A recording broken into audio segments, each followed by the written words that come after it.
The air in the university corridor was thick with the scent of old paper, waxed floors, and too many flowers. It should have smelled like triumph. For a moment it did, until it didn't. I walked softly, careful not to let my shoes click too loudly on the linoleum, as though joy itself were a fragile thing that might break if I stepped too hard. In my hands, wrapped in crisp white tissue paper, was a small gift, a hand-embroidered handkerchief. 50 hours of work, tiny stitches in pale gold thread forming the university crest and my son's initials, SW. It was an old-fashioned gift, maybe even sentimental, but it was made of the two things I've always had in abundance, thread and love. I wanted to give it to him after the ceremony, look him in the eyes, and tell him how proud I was, how every inch of fabric, every bead of sweat, had been for this moment. He had been named valedictorian, and the thought filled me with the kind of quiet joy that hums beneath your ribs like a heartbeat. That was before I heard his voice. It came from an alcove down the hall, low, amused, self-assured. At first I smiled, ready to be discovered, to surprise him. "You have to understand, Mark, the Mortons are important. They have connections. You saw Teresa tonight, she's all class." "Teresa?" I froze.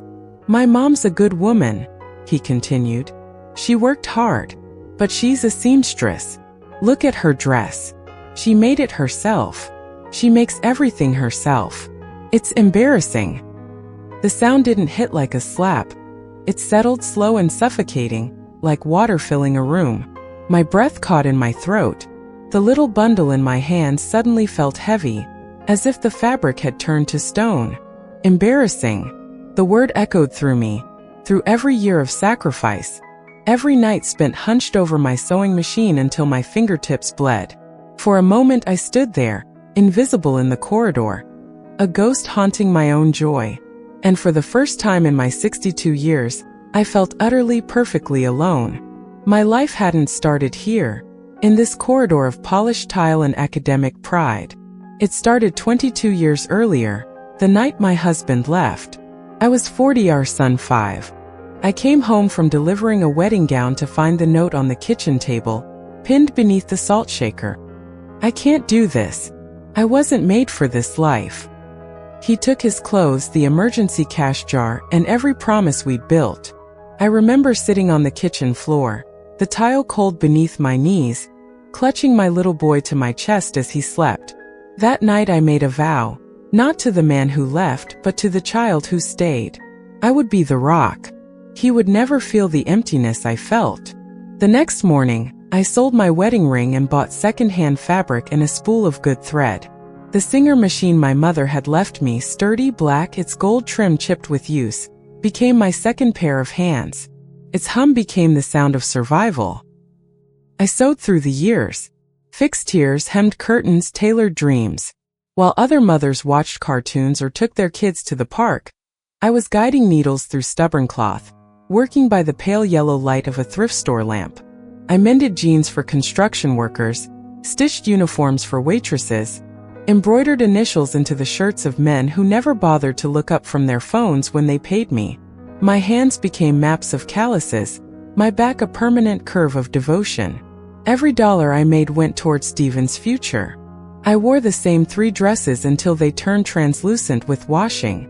I resoled my shoes with glue and prayer. But my son, he had new sneakers every year, a proper winter coat, the best supplies, the fees for the science club. When he wanted a real leather jacket, I stayed up 3 nights straight finishing a rush order of bridesmaids' dresses. When I handed him that jacket, his smile made every sleepless hour worth it. That smile, I realize now, was the down payment on the heartbreak I'd one day earn. By the time he reached high school, our lives had begun to split down invisible seams. His world expanded: robotics clubs, study groups, weekend debates at polished suburban houses. Mine remained the same 12 by 12 room that smelled of starch and thread. That's when Teresa Morton appeared. Teresa was one of those women whose wealth seemed inherited from the air itself. Every breath refined, every gesture calculated. Her house in Scottsdale was silent in the way expensive spaces are. Not empty but controlled. Teresa took an interest in my son. She said he was promising, A natural leader, her voice always carried a trace of surprise, as if a boy like him shouldn't have come from a woman like me. The first time she invited us over, I spent a week sewing a new dress, navy blue, simple but elegant. When I walked into that house with its marble floors and white orchids, I knew immediately that I was the contrast in the picture. Teresa complimented my work in that way polite people do when they want to acknowledge effort without admitting discomfort. At dinner, when someone asked what I did for a living, I answered proudly, "I'm a seamstress." The air changed, a subtle shift but unmistakable. Smiles tightened, forks clinked, conversation pivoted. I felt the weight of silk and crystal pressing me back into my chair. On the drive home, Stephen said, without looking at me, "Mom, maybe next time just say you work in textiles. It sounds better."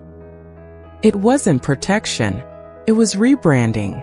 That night, I lay awake listening to the hum of the refrigerator and realized I had raised a boy who was learning to speak another language, the language of embarrassment dressed as ambition. The years that followed were quieter between us. He called, but less often. When he did, he spoke in phrases that didn't fit the life I'd known: networking, internships, leverage. He mentioned Teresa frequently. She became his mentor, his second mother. A phrase that lodged in my throat like a splinter. I was proud of him, truly, but every time he said Teresa with that soft reverence, a small part of me folded inward. I sent care packages to his dorm, snacks, socks, small things that said, "I'm still here." He thanked me politely, sometimes with an email signed, "Best Stephen." By the time he was graduating, I had learned to expect less. Still, I woke up early on the day of the ceremony. I steamed my best lavender dress, packed the handkerchief, and caught the 6 a.m. bus to campus. When I took my seat among the thousands of folding chairs under the Arizona sun, I felt that old pride bloom again, fragile but stubborn. When they called his name, Stephen William Miller, valedictorian, the crowd erupted. I cried so hard my vision blurred. He climbed to the podium, the desert wind lifting his robe. He spoke beautifully about perseverance, education, gratitude. Then he said, his voice steady and amplified across the field, "There's one person I need to thank above all. Someone who guided me, believed in me, shaped me into who I am. Teresa Morton, my second mother. I owe this to you." The world tilted. My hands went still on my lap. On the Jumbotron, cameras found Teresa's face glowing with pride. The audience clapped. A woman beside me murmured, "Poor thing. He must have lost his mother." I nodded because in that moment she was right. After the ceremony, I searched for him in the crowd. He gave me a quick one-armed hug, the kind you give an acquaintance, not a mother. "The Mortons are taking me to dinner," he said. "I'll call you tomorrow, okay?" He didn't invite me, didn't introduce me. I watched him walk away in his tailored suit, shining in borrowed light. That's when I went back inside, down that long corridor lined with banners and balloons, to deliver the gift I had made with trembling hands, and instead heard the conversation that unstitched 22 years of love in less than a minute. When I finally made it to the parking lot, the air was thick and humming with heat. I sat in the driver's seat, unwrapped the tissue paper and stared at the handkerchief. The stitches looked perfect, the initials elegant, the crest gleaming softly. It was a monument to a love that had been mistaken for servitude. I drove home through streets I knew by heart, though they looked strange through the blur of tears. When I opened the door to my apartment, the silence met me like an old acquaintance. Everything in the room was a relic of him, the pencil marks on the doorframe marking his height, the dent in the couch from where he used to sprawl with his textbooks, the Singer machine resting in its corner like a loyal beast gone still. I sat on the sofa and let the day drain out of me, until the darkness outside and the darkness within were one and the same. For 2 days I lived in a kind of suspended animation. The world moved, buses groaned outside, children laughed in the courtyard, a neighbor's TV hummed through the wall, but inside me time had stopped. The phone buzzed with messages from Stephen. "Mom, I hope you made it home okay. You didn't answer at the ceremony, were you upset? Teresa says you might have felt left out. You know how these events are, don't take it personally. Each new text was a blade, polite, detached, as if I were a public relations issue he needed to manage. I didn't answer. On the third morning, I caught my reflection in the hallway mirror. The woman staring back had stooped shoulders, red-rimmed eyes, and the posture of someone who'd been bent over a sewing machine for far too long. My hair was mostly silver now, thin at the temples, but my eyes, tired as they were, still had a spark. That spark was anger.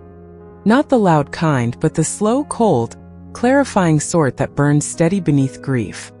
It gave me back my footing. I picked up the phone and called Patrick, my older brother, the one person who'd seen every chapter of my life, not just the ones labeled motherhood. When he answered, I could hear the soft crackle of the desert wind through his line. "Evie." His voice was cautious. "You okay?" I told him everything, the ceremony, the speech, the corridor, every word that had gutted me. For a moment there was silence on the other end. Then a low whistle. "That boy," Patrick said, voice tightening. "That boy forgot who sewed his wings." I laughed, short and bitter. "He didn't forget, Pat. He just thinks they came pre-made." He sighed, the kind of sigh that sounds like sand settling. "You always gave too much. That's what mothers do." "No," he said firmly. "That's what you do. The rest of us stop somewhere." We didn't speak for a while. Then he said, "You know, you still have a life to live, sis. You're 62, not buried." I tried to smile. "Feels close, though. Remember when we were kids, and you'd sing over that record player? At Last, Summertime, all that jazz stuff you loved. I remember. You could still do it, you know. Sing." I laughed, almost choking. "Patrick, I can barely breathe." "Then start with breathing," he said. "Everything else comes after." After we hung up, I sat there for a long time, the phone still warm in my hand. Then I stood, went to the old metal lockbox in my bedroom closet, and turned the key. Inside were passbooks, certificates of deposit, the quiet records of a lifetime's restraint, small deposits I'd made for him, every time I skipped a meal or patched another client's skirt instead of buying something for myself. It wasn't much by Teresa's standards, but to me it was security. Enough to live on for a while. Enough to breathe. For 20 years I'd called it Stephen's college fund. Now I realized it was mine. It hit me like sunlight through a dusty window. I didn't owe him my survival. I didn't owe him my silence, my hands, or my second chances. This wasn't a revenge story. It was reclamation. I started by clearing space. Literal space. I boxed up Stephen's baby shoes, his science trophies, the framed photo from his 8th grade graduation. Each item was a tiny ghost. I labeled the boxes storage and pushed them into the attic. It wasn't an act of cruelty, it was triage. I was finally tending to myself. The next day the phone rang again. His name on the screen. I let it buzz twice before answering. "Mom, you've been ignoring me." His tone was half guilt, half irritation. "I've been resting," I said calmly. "Look, about the ceremony, I didn't mean to hurt you. It was a professional event. You know how those things go.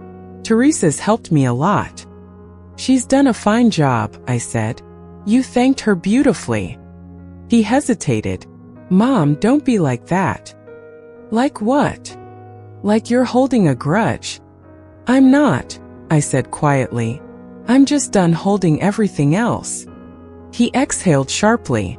"You sound different." "I am different." "What's that supposed to mean?" "It means," I said, "the bank of Mom has officially closed. The 24-hour emotional hotline has been disconnected. I forgive you, Stephen, but forgiveness doesn't come with unlimited withdrawals." He didn't know how to respond. Finally, he said, "You're being dramatic." "No," I said. "For once, I'm being honest." And I hung up. That night, for the first time in years, I slept with the window open. The desert air rolled in, dry and cool, smelling faintly of creosote. Somewhere a coyote howled, sharp, lonely, alive. When I woke the next morning, I felt something I hadn't felt in a long time. Possibility. I showered, brushed my hair, and stood in front of the mirror again. The lines on my face were still there, but they looked earned. I opened my laptop, searched Community College Adult Education Phoenix, and clicked the first result. There it was, a flyer for music and voice classes at Southridge Community College. I stared at the photo, a woman my age smiling awkwardly beside a piano. I'd loved music once, before life became a long seam of responsibilities. The thought terrified me, which was exactly why I had to do it. The music center was a squat beige building with posters taped to its doors. The receptionist looked up, surprised. "Can I help you?" "Yes," I said, trying not to sound uncertain. "I'd like to ask about singing lessons." An hour later, I was officially enrolled in beginning voice. My instructor was a woman named Maria Lopez, mid-40s, round glasses, and a warmth that could melt iron. She led me into a small room with a piano and a faint smell of lemon polish. "Let's see what you've got," she said with a grin. "Just sing a note, any note." I tried, but my voice cracked halfway through. Maria chuckled. "Good. That means we've got something to work with." We did breathing exercises, scales, vowels. At first, the sound coming out of me felt foreign, thin, shaky, uncertain. But after 20 minutes, something shifted. The tremor smoothed. The air moved through me instead of around me. Maria stopped playing, looked at me, and said softly, "Where has that voice been hiding?" "Far away." I whispered. "Well," she said, "it's time to bring it home." Tears spilled down my face before I could stop them. Not sad tears, not entirely. They were something else, release. I started attending classes twice a week. Most of the other students were barely 20, bright-eyed, nervous, smelling of cheap perfume and big dreams. I was the oldest by decades, but somehow it didn't matter. They called me Ms. Miller, but after the first few sessions it became Evie. When we sang in harmony, I felt like I belonged. Not as someone's mother, not as a seamstress, but as a person reclaiming sound. At home, I moved the old singer to the corner of the living room. I bought fabric in colors I'd never allowed myself before. Burnt orange, deep teal, crimson. I sewed pillow covers, table runners, a quilt. Not for clients. For me. I even made a dress, red, bold, the kind that demanded space. When I tried it on in front of the mirror, I barely recognized myself. One afternoon, I came home to find Stephen standing by my front door, his posture tense. He looked smaller somehow, though he was still tall and handsome in that polished corporate way that used to make me proud. "Mom," he said, "we need to talk. I'm on my way to class." "Class? What class?" "Music." He blinked. "Music? You're taking music classes now." "I am." He gave a short, incredulous laugh. "Mom, you're 62. You should be relaxing, not?" "Not what?" I asked. "Not reinventing yourself." I tilted my head. "That's funny. You reinvented me a long time ago. As your embarrassment." He looked away, guilt flashing in his eyes. "That's not fair." "It's the truth. Teresa says you're angry because you feel left out. Teresa says too much." He opened his mouth to respond, but I cut him off. "I'm late," I said. "If you came here to lecture me, I don't have the time. I came here because you're abandoning your family." "I am my family now," I said. And before he could argue, I closed the door gently but firmly in his face. I stood there for a while, my hand on the knob, my heart thudding. Then I picked up my music folder and left for class. Maria was waiting with her usual smile. "You look lighter today," she said. "I just closed a door," I told her. "Good," she said. "Now open your throat." And we began to sing. 6 months slipped by in rhythm with my breathing exercises. My days no longer blurred together. They had measure like verses. 2 mornings a week I practiced in front of the bathroom mirror, one hand on my diaphragm, the other tracing the air like a conductor. The rest of the time I sewed, Not for money but for joy. My apartment slowly transformed. The walls once gray with resignation were now dressed in color. A quilt of sunset tones across the couch, pillow covers blooming like desert flowers, the old singer humming for no one but me. I started humming too. In the kitchen. In line at the grocery store. The cashier at Safeway called me, "That lady who sings to the produce." And I didn't even care. Music became my scaffolding. Maria called it reconstruction through resonance. She said sound vibrates not only through air but through bone, reshaping everything it touches. And she was right. The recital was Maria's idea. Each student was supposed to perform one solo and one ensemble piece. When she told me I'd been chosen for a solo, my throat went dry. "Oh no," I said, waving my hands. "I'm not that kind of brave." Maria laughed. "That's exactly the kind of brave you are." Patrick drove in from Tucson when he heard. "You have to do it," he said. "You've been quiet for too damn long." He hugged me before I could argue, smelling faintly of sawdust and aftershave. "This is your encore, sis. You've been building it your whole life." The week of the recital, I barely slept. I kept seeing Steven's face, his distant politeness, his averted eyes, the careful tone of someone who'd outgrown his mother.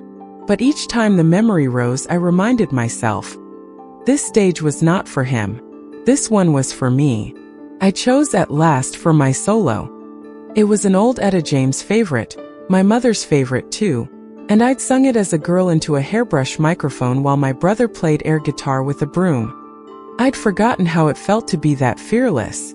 Maria helped me transpose it down half a key. "Your tone sits better there," she said, and coached me through the phrasing until my nerves began to feel like power waiting to be released. The night of the recital arrived. The auditorium was small, no more than 100 seats, but it felt like Madison Square Garden to me. I wore the red dress I'd made myself, the same one Steven had never seen. It fit like courage. Backstage, students whispered and tuned instruments.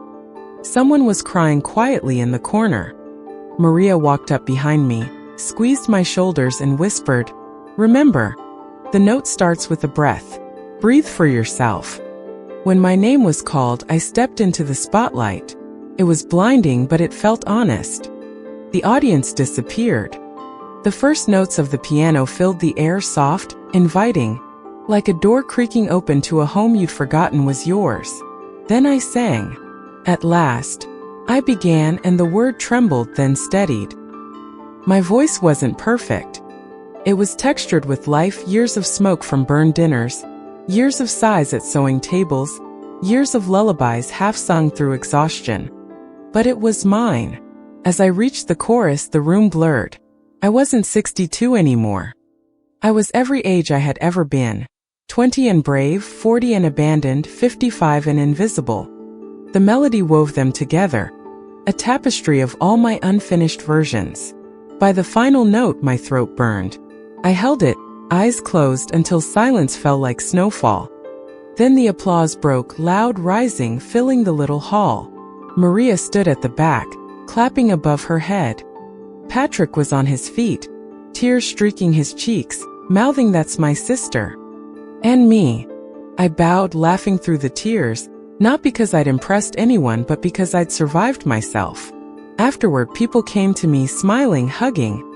A woman from the audience said, "Your voice, God." I felt it in my ribs. Another student whispered, "I hope I still sound that brave when I'm your age." Patrick met me by the stage door. "You're glowing," he said. "I'm sweaty," I said, laughing. He shook his head. "No, Evie, you're alive." I believed him. The next morning my phone rang. "Steven." I considered ignoring it, but curiosity won. "Hi, Mom," he said, voice softer than usual. "I heard from Aunt Monique that you had some kind of performance." "It was my class recital," I said. "Oh," a pause. "That's nice." Silence stretched. "Mom, I know things have been tense. I didn't handle everything well." "No, you didn't," I said simply. I I thought I was doing the right thing. Fitting in, building connections. Teresa said. Teresa says a lot, I interrupted, not unkindly. Do you know what you say? He didn't answer. Stephen, I continued, when you were 5, your father walked out. You know what I did that night? No. I promised you'd never feel like you weren't enough. I kept that promise. But somewhere along the way, I forgot that I was enough too. He inhaled shakily. Mom. I'm not angry, I said. I'm finished with anger. It's too heavy. He was quiet for a long time. I don't know what to say. You don't have to say anything, I said. Just live your life. Make it worth the woman who raised you. Can I see you? He asked finally. Maybe, I said. One day. Then gently I ended the call. The next week I sent a message to Maria. Can I keep studying? She replied within minutes. Of course. The advanced choir starts next semester. So I kept going. I joined the choir, learned harmony, sang in Spanish, gospel, and folk. I laughed more than I had in decades. At potlucks, I brought homemade empanadas, my own recipe. At rehearsals, I stood next to girls young enough to be my granddaughters, and for the first time, I didn't feel small beside youth. The world had room for me again. One afternoon, I stopped by the community center early and found Maria alone at the piano. She smiled. You're early. I didn't want to waste daylight, I said. She gestured for me to sit beside her. Evie, she said, I've been thinking. Next semester we're starting a scholarship for women returning to music after 50. I'd love to name it after you. I blinked. After me? Why? Because you remind every woman here that it's never too late to start over. I felt my throat tighten. I'm no inspiration, Maria. I just survived. She smiled. That's exactly what inspires. That night I dreamt of thread and sound interwoven, music stitched into fabric, each note a tiny golden seam. When I woke, the first light of dawn was spilling across my sewing table, catching on the handkerchief that still sat folded in its box. I hadn't touched it since that day. I opened the lid. The initials gleamed, SWM. The stitches were flawless, the kind of perfection that used to define me. But now I saw something else, the way the thread formed a pattern that could belong to anyone. I traced the embroidery with my finger, then set it gently on the table. It was time to give it a new home. 2 days later, I walked into the community college office with the handkerchief wrapped in soft muslin. The receptionist, a young woman with pink hair and a kind smile, looked up. Can I help you? Yes, I said. I'd like to donate something. I handed her the bundle and an envelope containing a short letter I'd written the night before. This handkerchief was once meant for a son. I've decided it belongs to the mothers who find their voices again. May it accompany every woman who earns this scholarship and remind her that creation in any form is sacred. Evelyn W. Miller. The receptionist's eyes softened as she read it. This is beautiful, she said. Are you sure you want to part with it? Yes, I said. It's finally finished. When I stepped outside, the air was warm, scented with orange blossoms from the trees that lined the parking lot.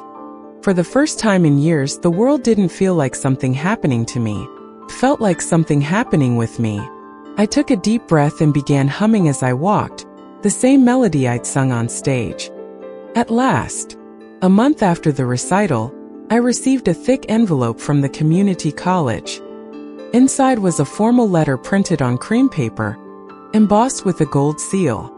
Dear Ms. Miller, we are proud to inform you that your generous donation has established the Evelyn W. Miller Music Fund. Each semester, it will support one woman returning to music after midlife. Your hand-embroidered handkerchief will be displayed in the lobby as a symbol of resilience and renewal. At the bottom, Maria had added a handwritten note. You stitched your legacy, Evie. We just framed it. I laughed out loud, startling myself. Then I cried, soft and grateful. Spring came early that year. Arizona in bloom smells like rebirth, dust, citrus, and the faint sweetness of hope. My apartment windows stayed open, curtains breathing in and out like lungs. On Fridays, I sang with the choir at local nursing homes. The residents clapped along. One woman in a wheelchair always cried during "You Are My Sunshine." After each performance, someone would squeeze my hand and whisper, "You remind me of someone I used to be." I'd answer, "She's still there. She just needs a song." That became my small gospel. One afternoon after rehearsal, I stopped for groceries. At the checkout line, I heard a familiar voice behind me. "Mom." I turned. Stephen stood there, older in ways that had nothing to do with years. He wore the same brand of cologne his father once used, but softer now, less armor and more apology. "Hi," I said. My voice was calm. "I went by your place," he said quickly. "The neighbor said you were at the college. I wanted to see you." I studied him, this man who had once been my entire world. His eyes were the same shade of hazel, but the arrogance was gone. What remained was weariness. "Would you like to sit?" I asked. We found a small cafe near the parking lot. The waitress brought us iced tea. For a few moments we just listened to the hum of traffic and the clink of glass. He cleared his throat. "I saw the scholarship article online. They interviewed you. You looked happy." "I am." He nodded slowly. "I didn't realize how much you gave up for me until recently. Teresa's husband got sick, and I was helping her through it. I saw what caretaking really means. It's hard." "It is," I said. "And it's easy to forget the caretaker exists outside the care." He winced. "I said terrible things. About you. To you. I thought fitting in was everything." "Fitting in is expensive," I said gently. "You paid for it with truth." He looked down. "I'm sorry." The words landed softly, not as absolution but as recognition. "I forgave you a long time ago," I said. "That was for me. What you do with that forgiveness is up to you." He blinked rapidly, fighting tears. "Do you think we could start over?" I smiled. "Start from where we are. The rest has already happened." We finished our tea mostly in silence, a comfortable one. When we stood to leave, he hugged me. Not the quick, embarrassed half-hug from graduation, but a full one, shaky and real. For the first time in years, I felt my child again. Not the valedictorian, not the polished man, but the boy who once slept in my arms on a kitchen floor after his father walked away. "Take care of yourself, Mom," he whispered. "I already am," I said. That night, I didn't replay the scene or analyze what it meant. I simply let it be. Some closures don't arrive as grand gestures. They slip in quietly, like dusk. I sat on the balcony with a cup of chamomile tea. The city stretched below, lights twinkling like embroidery across dark fabric. Somewhere, a saxophone player practiced the same phrase again and again, trying to perfect it. The repetition comforted me. I knew what it meant to practice until the stitch held. Summer heat returned, shimmering against the windows. Patrick visited and brought his new girlfriend, Linda, who made peach cobbler that tasted like forgiveness. We laughed until midnight, telling old stories about childhood mischief and neighborhood legends. At one point Linda asked, "Evie, if you could go back, would you change anything?" I thought about it. Would I erase the exhaustion, the calluses, the years of silence? Would I trade them for an easier life? "No," I said. Every wrong note led me to the right song. Patrick raised his glass. "To write songs, then." A week later, Maria invited me to help mentor the new choir members. The youngest was 20, the oldest 73. We met in the same room where I had first cracked on a middle C. "Remember," I told them, "singing isn't about perfection. It's about resonance. You don't fix the cracks, you use them." They nodded, scribbling notes as if I were wise, and I realized maybe I was. Wisdom is just pain that learned to sing. In September, the college hosted an exhibit for the scholarship's first recipient, a woman named Darlene Hughes, age 55. She had left music school decades earlier when life intervened. Now, thanks to the fund, she was returning. I attended the small reception. The handkerchief I donated was displayed in a glass frame beside Darlene's acceptance photo. Underneath it, a plaque read, "Creation is a form of faith. Evelyn W. Miller." I hadn't written that line, but someone had lifted it from my letter. It made me smile. Darlene approached me shyly. "You're Evelyn." "I am. I wanted to thank you. That story about you learning to sing again. It gave me courage." I squeezed her hands. "Then promise me one thing. When someone else feels small, you'll tell her your story too." "I will," she said. On my way home, the evening sky was painted in copper and lilac. I rolled down the car window and let the warm wind tangle my hair. For a fleeting moment, I imagined my younger self sitting beside me, the woman bent over the singer, the one who believed love had to hurt to count. She smiled, finally at peace. At a red light, I whispered to her, "We did it." The days became gentler after that. I still sang, still sewed, still carried the quiet ache that comes from living fully. But now it was an ache of presence, not loss. Some mornings, when the desert birds began their chatter, I would wake before sunrise, brew coffee, and write small verses in a notebook. Not poems exactly, just fragments of thought. Love doesn't vanish when it's unreturned. Threads break, fabric holds. A woman is not what she gives away but what she creates after she's emptied. I didn't show them to anyone. They were just another form of singing. One evening, as I locked up after choir practice, I found an envelope taped to the rehearsal room door. Inside was a thank you card from Stephen. No money, no elaborate gestures, just words in his careful handwriting. "Mom, you were right about everything. I'm learning how to live without pretending. I heard a recording of your recital. Maria sent it. Your voice, it sounded like freedom." I stood there in the empty hallway, reading the words twice. Then I folded the note and slipped it into my music binder between the sheets for, at last. As autumn cooled the desert, I turned 63. Patrick threw a small birthday dinner.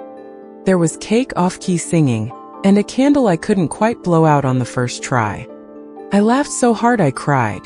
Later that night, alone, I realized something simple and extraordinary. The life I'd built after losing everything wasn't a consolation prize. It was the main act. On Thanksgiving, the choir was invited to perform the national anthem at a local baseball game. We stood on the field, the smell of popcorn and sunscreen mingling with the electric buzz of the crowd.